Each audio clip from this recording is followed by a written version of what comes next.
नमस्कार मित्रों, मैं Vishal Singh BCom e learning में आपका स्वागत करते हैं। आज हम आपको कंपनी एक्ट 2013 सेक्शन 39 के अंतर्गत रिटर्न ऑफ द अलॉटमेंट और इरेगुलर ऑफ द अलॉटमेंट, अंशों का अलॉटमेंट शेयर का जो भी आपको किया जाता है उन्हें वापस करने की क्या कंडीशन है, इनके विषय में बताएंगे। फर्स्ट है मिनिमम सब्सक्रिप्शन ऑन 30 डे। अगर आपने जो भी इशू किए हैं शेयर अलॉटमेंट में 30 डे में अगर कोई भी पैसे प्राप्त नहीं हुए हैं, मिनिमम सब्सक्रिप्शन रिसीव्ड इन दी 90%। अगर 5 लाख शेयर इशू किए गए हैं, 4 लाख एबव अगर आपने शेयर प्राप्त कर लिए हैं तो आप 90% से अधिक शेयर प्राप्त कर चुके हैं। अगर उससे कम प्राप्त किए हैं तो जो बचे हुए शेयर हैं वो आपको पब्लिक को वापस करने पड़ेंगे।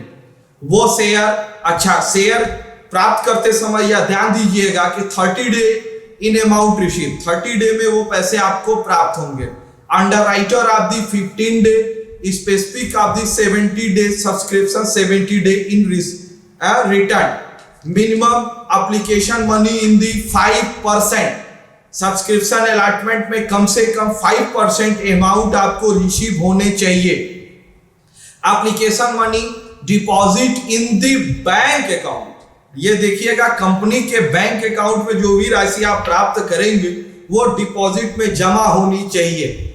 Prospectus issue 30 day minimum subscription receipt, आप प्रोस्पेक्टस इशू करने पर 30 डे के अंदर आपको इसके सब्सक्रिप्शन अमाउंट रिसीव्ड होने चाहिए। फॉर डीमैट फॉर्मेट, मैंने बार बार बताया कि सेबी के अंतर्गत स्टॉक शेयर खरीदने और बेचने के लिए आपको आज की डेट में डीमैट फॉर्मेट का रूल आपको लागू करना पड़ेगा। अगर कोई भी अमाउंट जिसमें यह फंड अराइजिंग के अंतर्गत समय से प्राप्त नहीं होती है तो सभी पार्टियों को पैसे वापस करने पड़ते हैं।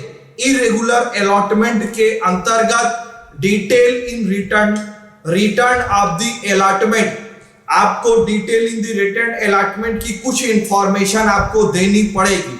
फर्स्ट है डिटेल इन अलॉटमेंट का इंफॉर्मेशन फीस रिसीप्ट फॉर्म 3 के अंतर्गत रजिस्टर्ड कराना पड़ेगा।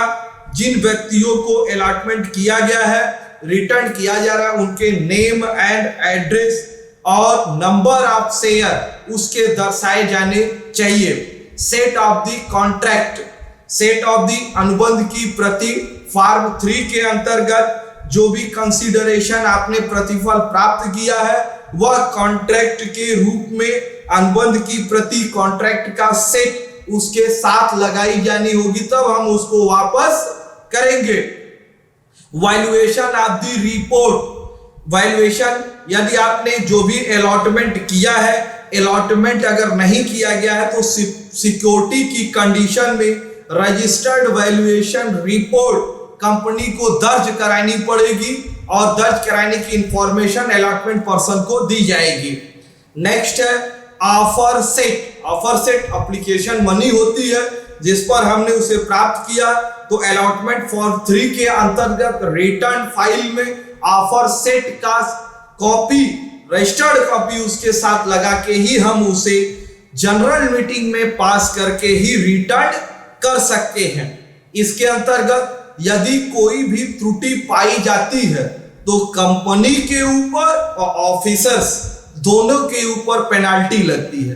पेनाल्टी का कंडीशन है, पेनाल्टी अगर पेनाल्टी इन इकोनॉमिक्स अर्थ के रूप में लगाइए 5 लाख to 50 लाख तक लगा सकती है। यदि कोई ऑफिसर करता है तो ऑफिसर को 1000 rupees in per day of the penalty, अगर डिले करता है तो 1000 रुपए के हिसाब से उस पर पेनाल्टी, नहीं तो 1 ईयर जेल, फिर 50,000 to 3 लाख, 50,000 से 3 लाख रुपए तक का उसके ऊपर पेनाल्टी लगा सकते हैं। इन बाई कोर्ट, ये कोई व्यक्तिगत रूप से नहीं लगा सकता है, जो भी लगाएगी ये कोर्ट के द्वारा लगाई जा सकती है।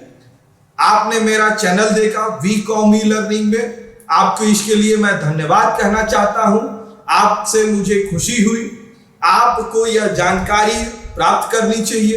अब मेरे इस चैनल में कंपनी एक्ट, बैंकिंग के अलावा कंप्यूटर संबंधी कोर्स CCC के लिए और अकाउंट्स के और टैली के भी संबंध में दिए जा रहे हैं। नीचे लिंक बॉक्स दिया जा गया है जिस पर आप जाकर के देख सकते हैं। इस एजुकेशन चैनल को आप, मेरा अनुरोध है कि आप अपना एजुकेशन सिस्टम अपने को बढ़ाइए, अपने को मेंटल मजबूत करिए और लोगों को भी मजबूत करने का मौका दीजिए। इसलिए मेरे इस चैनल को लाइक, सब्सक्राइब एंड शेयर करें। धन्यवाद।